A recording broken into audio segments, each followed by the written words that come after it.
Hello students, welcome back to my channel. उम्मीद है आप सभी अच्छे होंगे। आज की क्लास में हम नॉर्मल डिस्ट्रीब्यूशन स्टार्ट करेंगे और इससे पहले मैंने अपने चैनल पे प्रोबेबिलिटी डिस्ट्रीब्यूशन, बाइनोमियल डिस्ट्रीब्यूशन को मैं डिस्कस कर चुका हूँ। तो देखिए, इससे पहले अगर मैं बाइनोमियल डिस्ट्रीब्यूशन और प्रोबेबिलिटी डिस्ट्रीब्यूशन की बात करूँ तो उसमें जो भी वेरिएबल हमें गिवन होता था वो होता था डिस्क्रीट वेरिएबल गिवन होता था। यानी कि डिस्क्रीट वेरिएबल का मतलब क्या होता है, हम यहाँ पे प्रोबेबिलिटी कैलकुलेट करने लग रहे थे। P X is equal to 2, P X is equal to 3। हम इस तरह के वैल्यू कैलकुलेट करने लग रहे थे। इसको हम क्या बोलते हैं, डिस्क्रीट वेरिएबल बोलते हैं, डिस्क्रीट रैंडम वेरिएबल बोलते हैं। लेकिन आज के हम इस टॉपिक में हम नॉर्मल डिस्ट्रीब्यूशन डिस्कस करने लग रहे हैं। नॉर्मल डिस्ट्रीब्यूशन में जो प्रोबेबिलिटी हमें कैलकुलेट करना है वो कैलकुलेट करना है क्या, infinite number of value in a interval. Normal distribution में हम प्रोबेबिलिटी कैलकुलेट करने लग रहे होंगे कॉन्टिन्यूअस रैंडम वेरिएबल का। इसका मतलब क्या है कि x जो है वो ग्रेटर देन 2 और लेस देन किससे होगा, 4 से होगा। यानी कि कॉन्टिन्यूअस रैंडम वेरिएबल का मतलब यहाँ पे क्या है कि 2 से लेकर के 4 तक के बीच में, 2 से लेकर के 4 तक के बीच में इनफाइनाइट नंबर पॉसिबल है। यानी कि कॉन्टिन्यूअस रैंडम वेरिएबल का मतलब क्या होता है कि एक पर्टिकुलर इंटरवल में हम प्रोबेबिलिटी को कैलकुलेट कर रहे होंगे और दो नंबर के बीच में जो है वो इनफाइनाइट नंबर पॉसिबल है। इसको हम क्या बोलते हैं, कॉन्टिन्यूअस रैंडम वेरिएबल। देखिए डेफिनेशन क्या कहता है, a random variable is called continuous random variable if it can assume infinite number of value in a interval. एक इंटरवल में इनफाइनाइट नंबर पॉसिबल है तो इसमें हम क्या करेंगे, हम नॉर्मल डिस्ट्रीब्यूशन कैलकुलेट करेंगे। अब आइए डिस्कस करते हैं नॉर्मल डिस्ट्रीब्यूशन का प्रोबेबिलिटी डेंसिटी फंक्शन का फॉर्मूला क्या होता है। नॉर्मल डिस्ट्रीब्यूशन में मैं प्रोबेबिलिटी डेंसिटी फंक्शन की बात करूं, प्रोबेबिलिटी डेंसिटी फंक्शन का फॉर्मूला क्या होता है, इसको हम PDF से भी रिप्रेजेंट करते हैं। 1 upon standard deviation under root 2 pi into -1/2 e raise to power x minus mu divide by standard deviation और इसका स्क्वायर। नॉर्मल डिस्ट्रीब्यूशन में जो प्रोबेबिलिटी डेंसिटी फंक्शन का जो फॉर्मूला होता है वो ये होता है, जो x होगा ना वो कहाँ से कहाँ तक लाई करेगा, माइनस इन्फिनिटिव से प्लस इन्फिनिटिव तक, और जो म्यू होगा यानी कि मीन या फिर मीन, ये भी कहाँ से कहाँ तक लाई करेगा, माइनस इन्फिनिटिव से लेकर के प्लस इन्फिनिटिव तक। और स्टैंडर्ड डेविएशन यहाँ पे क्या है, स्टैंडर्ड डेविएशन जो है वो क्या है, डिवाइड हो रहा है। तो जब भी कोई वैल्यू डिवाइड हो रहा होता है तो वो हमेशा क्या होता है, ग्रेटर देन 0 होता है, क्योंकि अगर ये डिवाइड में 0 आ गया तो क्या हो जाएगा, नॉट डिफाइंड हो जाएगा। तो ये था स्टूडेंट प्रोबेबिलिटी डेंसिटी फंक्शन का फॉर्मूला। अब देखिए नॉर्मल डिस्ट्रीब्यूशन के कर्व की बात करूं, ये देखिए एक्स एक्सिस है और ये क्या होगा, माइनस इन्फिनिटिव से लेकर के प्लस इन्फिनिटिव तक। और नॉर्मल कर्व जो होता है वो बेल शेप्ड का कर्व होता है इस तरह से। ये जो होता है फ्रेंड्स, ये नॉर्मल डिस्ट्रीब्यूशन का, यानी कि ये क्या है, एक नॉर्मल कर्व है। और ये जो है ये क्या है, एक वर्टिकल लाइन है। और इस वर्टिकल लाइन पे मीन, मीडियन और मोड, मीन, मीडियन और मोड इस वर्टिकल लाइन पे क्या होता है, इक्वल होता है। और ये वर्टिकल लाइन यहाँ पे क्या होता है, 0। यानी कि मीन, मीडियन और मोड इस वर्टिकल लाइन पे तीनों ही क्या होगा, इक्वल होगा। और स्टूडेंट ये जो कर्व है ना ये दो पार्ट में डिस्ट्रीब्यूट होता है, दोनों ही क्या होता है, लेफ्ट हैंड साइड और राइट हैंड साइड दोनों ही ये सिमेट्रिकल होता है। और टोटल इस कर्व का जो एरिया होता है वो 1 होता है। अगर मैं लेफ्ट हैंड साइड की बात करूं तो लेफ्ट हैंड साइड का जो एरिया होता है वो 0.5 होता है और राइट हैंड साइड का भी एरिया कितना होता है, 0.5 होता है। और जब आप इनको ऐड करेंगे तो इसका टोटल एरिया कितना होगा, 1 होगा। और कभी भी ये जो कर्व है ना, नॉर्मल कर्व है, ये कभी भी एक्स एक्सिस को कट नहीं करेगा। ये towards the left hand side and right hand side ये एक्सटेंड होगा और ये कहाँ तक होगा, left hand side minus infinitive तक एक्सटेंड होगा और right hand side positive infinitive तक एक्सटेंड होगा। कभी भी ये कर्व एक्स एक्सिस पे नहीं कट करेगा। तो उम्मीद है आपको नॉर्मल डिस्ट्रीब्यूशन का ये कर्व समझ आया होगा। अब आइए और आगे डिस्कस करते हैं कर्व के कुछ फैक्ट्स के बारे में। वापस से देखिए मैं यहाँ पे एक नॉर्मल डिस्ट्रीब्यूशन कर्व बना रहा हूँ। ये देखिए एक normal distribution curve. Normal distribution का ये जो है ये वर्टिकल लाइन है। अब देखिए इस वाले पॉइंट पे यानी कि मीन जो होगा वो क्या होगा, मीन मीडियन मोड इक्वल होगा। लेकिन अगर मैं यहाँ से लेकर के यहाँ तक के डिस्टेंस की बात करूँ, यहाँ से लेकर के यहाँ तक के डिस्टेंस की बात करूँ, तो ये जो डिस्टेंस होगा वो क्या होगा, म्यू प्लस स्टैंडर्ड डेविएशन। और सिमिलरली अगर मैं यहाँ से यहाँ तक के डिस्टेंस की बात करूँ तो क्या होगा, म्यू माइनस स्टैंडर्ड डेविएशन।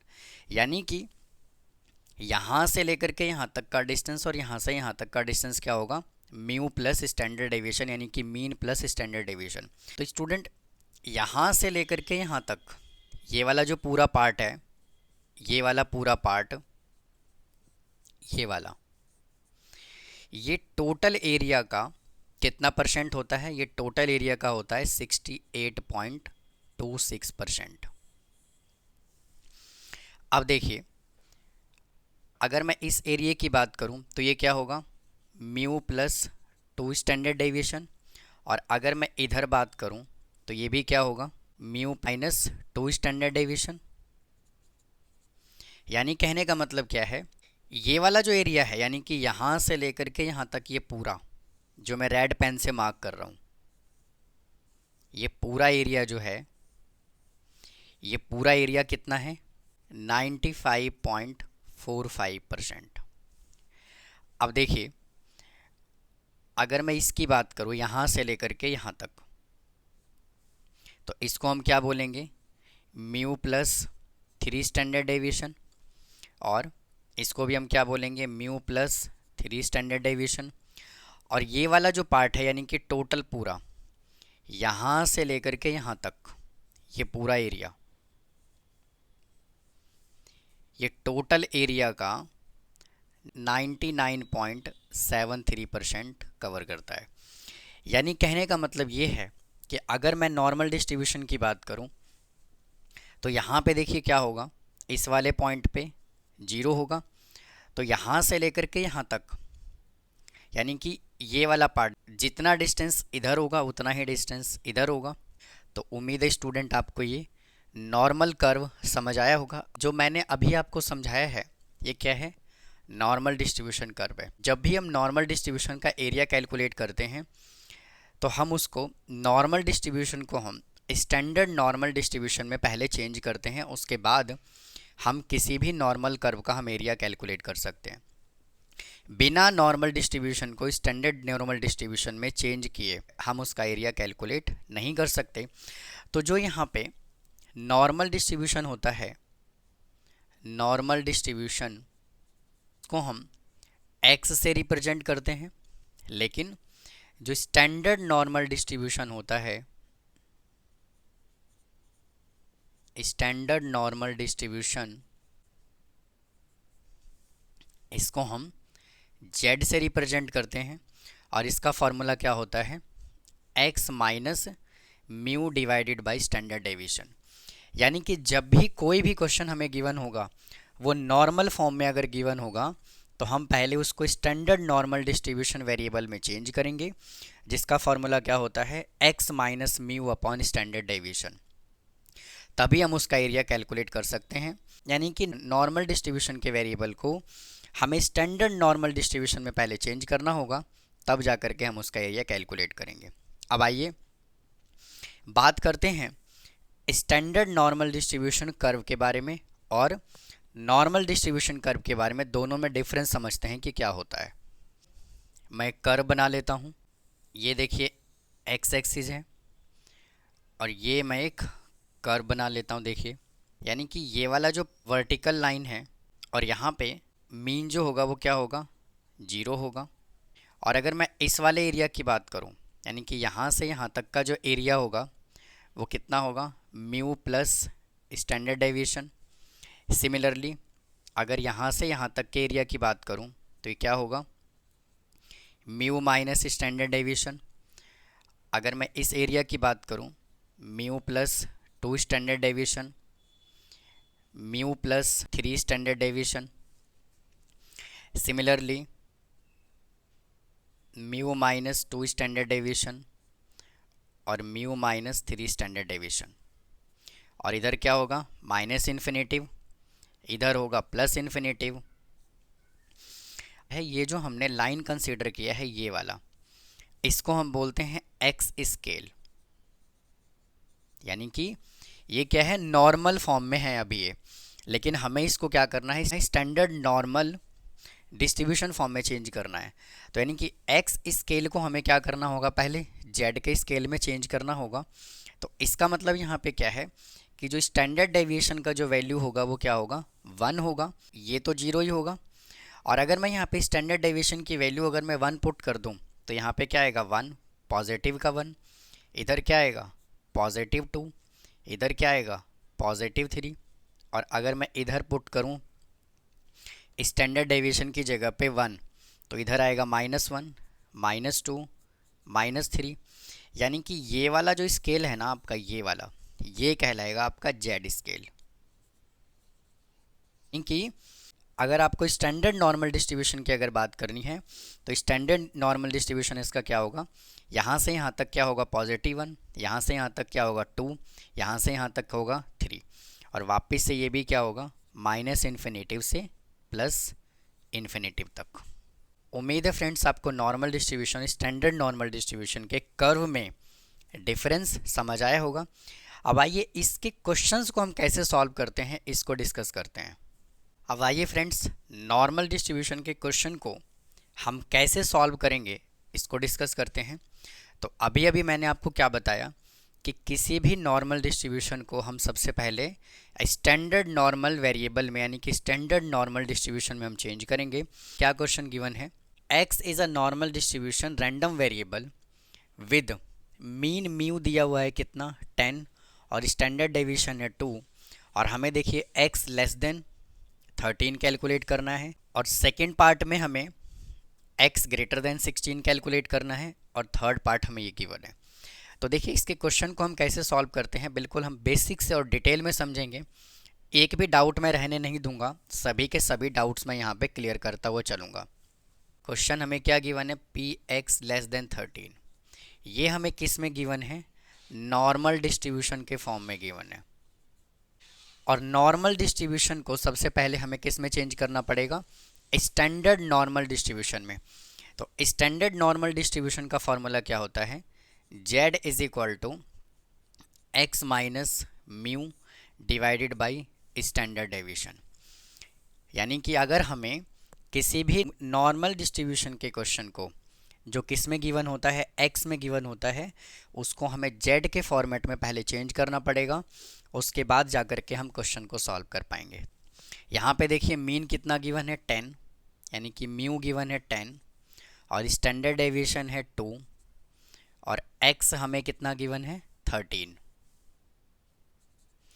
तो z इज इक्वल टू यहाँ से कितना आ गया 13 minus 10 divided by standard deviation कितना है 2।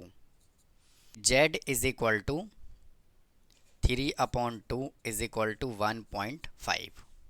क्वेश्चन हमें गिवन था p x less than 13 is equal to, अब हमने क्या किया, इस वैल्यू को हमने z में चेंज कर दिया, स्टैंडर्ड नॉर्मल डिस्ट्रीब्यूशन में चेंज कर दिया।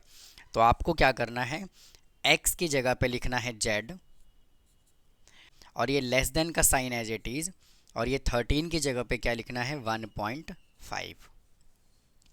यानी कि अब हमें देखिए इसका वैल्यू बताना है। तो आइए इसको कर्व की हेल्प से पहले समझते हैं। देखिए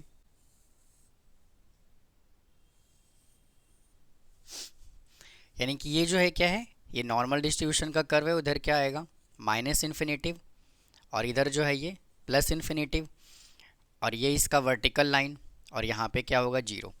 कि z जो है ना वो लेस देन 1.5, कि अगर ये वाला पार्ट यहाँ ये वाला 1.5 यानी कि यहाँ से लेकर के यहाँ तक का डिस्टेंस 1.5 है। तो हमें क्या कैलकुलेट करना है, जेड जो है वो 1.5 से छोटा होना चाहिए। तो इसका मतलब क्या है कि इसका एरिया जो कैलकुलेट होगा वो इसके इधर से ये वाला पूरा एरिया कैलकुलेट होगा, ये वाला पार्ट। भैया आप मुझे बताओ, अगर यहाँ पे ये 1.5 है तो 1.5 से छोटा क्या होगा, लेफ्ट हैंड साइड वाला पूरा एरिया होगा कि नहीं होगा। और अभी अभी हमने क्या डिस्कस किया है, हमने यही तो डिस्कस किया है कि ये अगर वर्टिकल लाइन है तो यहाँ पे जो एरिया होता है वो 0.5 होता है और ये भी इसका एरिया क्या होता है 0.5। तो मैं क्या करूँगा, नॉर्मल डिस्ट्रीब्यूशन कर्व के टेबल की हेल्प से मैं यहाँ से लेकर के यहाँ तक वैल्यू कैलकुलेट कर लेता हूँ। भाई 0 से लेकर के 1.5 तक का वैल्यू कैलकुलेट कर लूँगा और फिर उसमें मैं क्या करूँगा 0.5 ऐड कर दूंगा, यानी कि इतना वैल्यू कैलकुलेट करने के बाद और ये वाला पूरा एरिया यानी कि यहाँ से लेकर के ये पूरा एरिया कितना है 0.5 है। तो अगर मैं 0.5 ऐड कर दूंगा तो ये आएगा कि नहीं आएगा, कि ये जो वैल्यू है आपको एग्ज़ाम में प्रोवाइड किया जाएगा नॉर्मल डिस्ट्रीब्यूशन टेबल, या फिर आपको क्वेश्चन में ही गिवन मिलेगा कि इसका वैल्यू आपको गिवन है। देखिए टेबल से अगर मैं पी जेड लेस देन 1.5 की बात करूं तो यहाँ से लेकर के यहाँ तक का जो वैल्यू है अगर मैं टेबल से चेक करूं तो क्या आएगा 0.4332, यानी कि यहाँ से यहाँ तक वैल्यू कितना आ गया ये, और मुझे ये पूरा वैल्यू चाहिए। तो मैं क्या करूँगा 0.5 प्लस 0.4332 ऐड कर दूंगा तो क्या आ जाएगा 0.9332।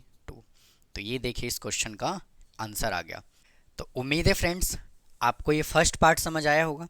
अब आइए इसके सेकेंड पार्ट को डिस्कस करते हैं, इसको हम कैसे सॉल्व करेंगे। अब देखिए इसका सेकेंड पार्ट हमें क्या गिवन है, पी एक्स ग्रेटर देन 16 और स्टैंडर्ड डेविएशन गिवन है 2 और इसका मीन कितना गिवन है 10। तो सबसे पहले हमें क्या करना पड़ेगा, इसको स्टैंडर्ड फॉर्म में चेंज करना होगा, यानी कि नॉर्मल डिस्ट्रीब्यूशन को हमें स्टैंडर्ड डिस्ट्रीब्यूशन में चेंज करना होगा। z इज इक्वल टू, इसका फॉर्मूला होता है x minus mu divided by standard deviation. तो z इज इक्वल टू यहाँ से कितना आ जाएगा, x हमें कितना गिवन है 16 माइनस म्यू कितना है 10 और स्टैंडर्ड डेविएशन है 2 is equal to 6/2 is equal to कितना आ गया 3। यानी कि क्वेश्चन हमें क्या गिवन था, p x ग्रेटर देन 16, इसको हमने स्टैंडर्ड फॉर्म में चेंज किया। तो x की जगह पर क्या लिखना है आपको z ग्रेटर देन, और 16 की जगह पर क्या लिखना है 3। हमें एरिया कौन से वाला चाहिए, सबसे पहले एक कर्व बना लेते हैं और ये वाला जो होगा वो क्या होगा 0, और हमें कौन से वाला एरिया चाहिए, जो z है ना वो ग्रेटर देन 3 वाला एरिया चाहिए। यानी कि अगर यहाँ पे 3 है तो 3 से बड़ा चाहिए, यानी कि कौन से वाला पार्ट चाहिए भाई 3 से बड़ा, यानी कि ये वाला पार्ट हमें चाहिए। उम्मीद है आपको ये समझ आ रहा होगा, इधर माइनस इन्फिनेटिव इधर प्लस इन्फिनेटिव।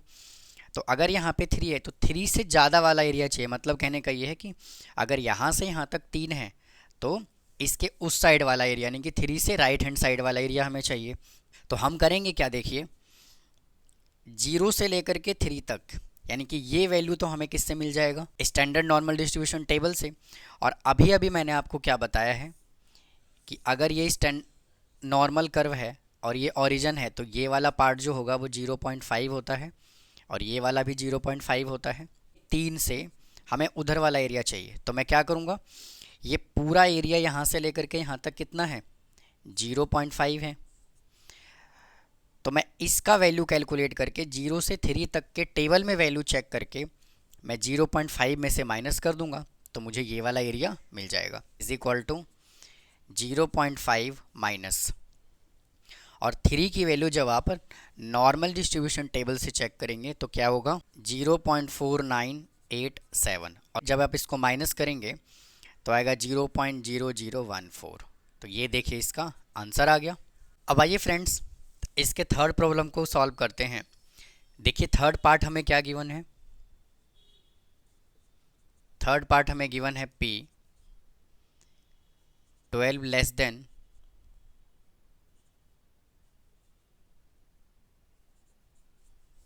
इसमें देखिए म्यू हमें कितना गिवन है, मीन गिवन है 10 और स्टैंडर्ड डेविएशन गिवन है 2। और इसमें देखिए x की वैल्यू जो है ना वो दो वैल्यू हमें गिवन है, ये एक तो 12 गिवन है और एक 14.5 गिवन है। तो सबसे पहले हमें क्या करना है, इसको स्टैंडर्ड नॉर्मल डिस्ट्रीब्यूशन में चेंज करना है। तो स्टैंडर्ड नॉर्मल डिस्ट्रीब्यूशन का क्या फॉर्मूला होगा, z is equal to x minus mu divide by standard deviation. तो फर्स्ट पार्ट में x इज इक्वल टू कितना गिवन है 12, यानी कि इसको मैं कह देता हूँ z1 is equal to 12 minus 10 divided by 2 is equal to 2/2 is equal to 1, और z2 इज इक्वल टू कितना गिवन है 14.5 minus 10 divide by 2 is equal to 14.5 divide by 2 is equal to 2.25।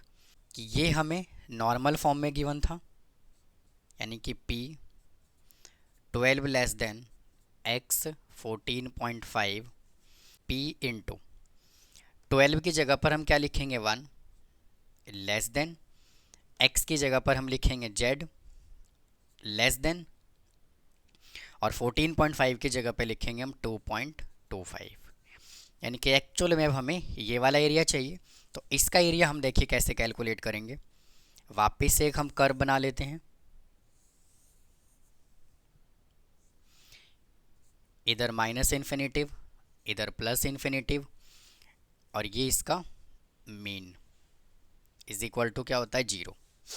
अगर देखिए यहाँ पर अगर ये 1 है और क्या है 2.25, और अगर ये वाला पार्ट अगर 2.25 है, तो हमें जो एरिया चाहिए वो z की जो वैल्यू है ना वो 1 से तो बड़ा होना चाहिए, लेकिन 2.25 से छोटा होना चाहिए। तो हमें कौन से वाला एरिया चाहिए, हमें जो एरिया कैलकुलेट करना है वो यहाँ से लेकर के यहाँ तक एरिया कैलकुलेट करना है, यानी कि ये वाला पार्ट हमें चाहिए।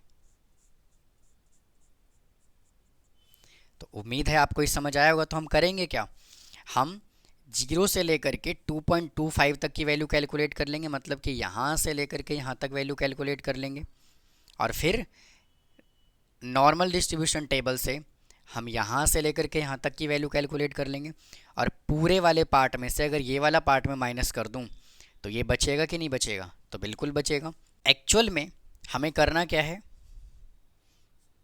p z2 minus p z1, ये वाला जो पार्ट है z2 है, और मैंने इसको क्या कहा था z1, ये z1 है। तो अगर मैं इस पूरे एरिया में से मैं क्या करूँगा, इसको माइनस कर दूंगा, और z2 क्या है यहाँ पे 2.25, यानी कि हमें जो वैल्यू चेक करना है वो कहाँ से चेक करना है, 0 से लेकर के यहाँ तक, यानी कि 2.25 की वैल्यू हमें टेबल में से चेक करना है। तो इसका वैल्यू क्या होगा 0.4878 माइनस, और अब हमें किसका वैल्यू चेक करना है, 1 की वैल्यू चेक करनी है 0.3413, और आपको क्या करना है, इसको माइनस कर लेना है। तो 8 में से 3 को माइनस करेंगे आ जाएगा 5 6 4 और ये 1 0 और ये डेसिमल। तो ये देखिए इस क्वेश्चन का आंसर आ गया। अब आइए फ्रेंड्स एक क्वेश्चन हम और सॉल्व करते हैं ताकि आपको और अच्छे से टॉपिक बिल्कुल क्लियर हो जाए। देखिए यहाँ पे क्या है, p 30 से लेकर के 66 तक की वैल्यू हमें कैलकुलेट करना है। तो यहाँ से स्टैंडर्ड डेविएशन हमें कितना गिवन है 24, और म्यू कितना गिवन है 42, और फर्स्ट पार्ट में यानी कि x कितना गिवन है 30, और सेकंड हमें x कितना गिवन है 66। तो सबसे पहले हम क्या करेंगे, इसको z के फॉर्म में चेंज करेंगे। तो z is equal to formula होता है x minus mu divide by standard deviation. तो z1 इज इक्वल टू, क्योंकि x की यहाँ पे दो वैल्यू है तो 30 माइनस, और म्यू कितना है 42, और स्टैंडर्ड डेविएशन इसका है 24, is equal to 12 divide by 24 is equal to minus 0.5, और z2 is equal to second part में x कितना है 66 minus 42 divide by 24 is equal to 66 में से 42 को माइनस करेंगे आएगा 24 divided by 24 is equal to 1। यानी कि Z1 हमने कैलकुलेट किया, ये Z2 हमने कैलकुलेट किया, ये क्वेश्चन हमें क्या गिवन है, P 30 लेस देन और less than 66 is equal to, और 30 की जगह पर हमने क्या वैल्यू कैलकुलेट किया, -0.5 लेस देन, और x की जगह पर हमें लिखना है z लेस देन, और 66 की जगह पर हमें लिखना है 1, यानी कि एक्चुअल में हमें ये वाला एरिया चाहिए। तो आइए कर्व की हेल्प से समझते हैं। देखिए ये जो है स्टैंडर्ड नॉर्मल डिस्ट्रीब्यूशन कर्व है, और ये जो है इसका वर्टिकल लाइन है, यहाँ पे क्या होता है 0, यानी कि हमें जो एरिया चाहिए वो कहाँ से चाहिए, ये -0.5 इधर होगा और ये 1 इधर होगा, यानी कि हमें जो एरिया चाहिए वो यहाँ से लेकर के यहाँ तक, यानी कि ये वाला पार्ट हमें चाहिए। तो हम देखिए करेंगे क्या इस क्वेश्चन में, 0 से लेकर के 0.5 तक का वैल्यू चेक कर लेंगे और 0 से लेकर के 1 तक की वैल्यू चेक कर लेंगे, और दोनों को हम ऐड कर लेंगे। जब आप ये वैल्यू टेबल में जब आप चेक करोगे, वैल्यू होगा 0.1915 प्लस इसका वैल्यू जब आप चेक करेंगे तो आएगा 0.3413, और इसको कर लेंगे ऐड, 5 और 3 8, 1 और 1 2, 9 4 13, कैरी आ गया 1 और 5। तो ये देखिए इस क्वेश्चन का आंसर आ गया। उम्मीद है फ्रेंड्स आपको ये 4 क्वेश्चन आपको समझ आया होगा कि हम नॉर्मल डिस्ट्रीब्यूशन को कैसे सॉल्व करते हैं। अभी हमने थोड़ी देर पहले डिस्कस किया था नॉर्मल डिस्ट्रीब्यूशन में प्रोबेबिलिटी डेंसिटी फंक्शन का क्या फॉर्मूला होता है, बट स्टैंडर्ड नॉर्मल डिस्ट्रीब्यूशन में प्रोबेबिलिटी डेंसिटी फंक्शन का क्या फॉर्मूला होता है, इसको डिस्कस करते हैं। Probability density function in normal distribution, इसका क्या फॉर्मूला होता है, 1 upon standard deviation under root 2 pi into e raise to power -1/2 into X minus mu divide by standard deviation का स्क्वायर। ये जो फॉर्मूला होता है ये नॉर्मल डिस्ट्रीब्यूशन में पीडीएफ का फॉर्मूला होता है, और इसको हम fx से रिप्रेजेंट करते हैं। PDF in standard normal distribution का क्या होगा, स्टैंडर्ड नॉर्मल डिस्ट्रीब्यूशन का पीडीएफ क्या होगा, 1 अपॉन, और अभी देखिए मैंने क्या डिस्कस किया है कि जो स्टैंडर्ड डेविएशन होगा ना वो किसके इक्वल होगा, 1 के इक्वल होगा। तो इसकी जगह पर हम 1 पुट कर देंगे into under root 2 pi as it is, और e raise to power -1/2 as it is into, और अभी देखिए मैंने क्या डिस्कस किया है, z is equal to x minus mu divide by standard deviation. और ये है क्या, ये पूरे वैल्यू की जगह पर मैं z ही तो लिख सकता हूँ, तो यहाँ से आ गया z का स्क्वायर इज इक्वल टू, और इसको हम किससे रिप्रेजेंट करते हैं, f एज इट इज़, और x की जगह पे क्या होगा z। तो ये वाला जो फॉर्मूला बनेगा ये क्या बनेगा आपका PDF in standard normal distribution, और दोनों ही केस में जो वैल्यू लाई करेगा वो -इन्फिनेटिव से लेकर के +इन्फिनेटिव तक वैल्यू लाई करेगा। अब आइए स्टूडेंट बात करते हैं प्रोबेबिलिटी डेंसिटी फंक्शन में स्टैंडर्ड नॉर्मल डिस्ट्रीब्यूशन का, हम कुछ प्रॉपर्टी के बारे में डिस्कस करते हैं। देखिए property of standard normal distribution, first property यहाँ से क्या कहता है कि अगर p z की जगह पर हमें क्या पुट करना है, infinitive, is equal to 1 upon, ये वैल्यू देखिए एज इट इज़ होगा 1 अपॉन अंडर रूट 2 पाई, और इंटीग्रेशन ऑफ -इन्फिनेटिव से +इन्फिनेटिव, और e raise to power -1/2 into z का स्क्वायर इंटू डी जेड। और ये वैल्यू जो है स्टूडेंट किसके इक्वल होगा, ये 1 के इक्वल होगा, क्योंकि अभी मैंने डिस्कस किया है कि -इन्फिनेटिव से +इन्फिनेटिव तक, यानी कि ये पूरा जो एरिया है इधर 0.5 होता है, इधर 0.5 होता है, तो टोटल जो एरिया है वो किसके इक्वल आएगा, 1 के इक्वल आएगा। अगर मैं इसके सेकंड प्रॉपर्टी की बात करूं, p अगर मैं z की जगह पर 0 पुट करूं तो 1 अपॉन अंडर रूट 2 पाई, और इंटीग्रेशन ऑफ कहाँ से कहाँ तक, -इन्फिनेटिव से 0 तक, e raise to power minus z square upon 2 d z is equal to कितना आएगा 0.5। यही तो समझाया है कि जब आप माइनस इन्फिनिटी से जीरो तक जाएंगे, यानी कि इधर क्या है माइनस इन्फिनिटिव, इधर क्या है प्लस इन्फिनिटिव, और ये क्या है इसका जीरो, तो यानी कि जब यहाँ से लेकर के यहाँ तक जाएंगे तो टोटल एरिया कितना कवर करता है 0.5, तो यही तो है ये। तो ये था स्टूडेंट नॉर्मल डिस्ट्रीब्यूशन का डिटेल इंट्रोडक्शन। उम्मीद है आपको इस समझ आया होगा। अगर आपको कोई डाउट है तो प्लीज़ कमेंट बॉक्स में कमेंट करें, फिर चैनल को सब्सक्राइब करें, वीडियो को लाइक करें। फिर मिलता हूँ किसी और वीडियो में नए टॉपिक के साथ। थैंक यू, धन्यवाद।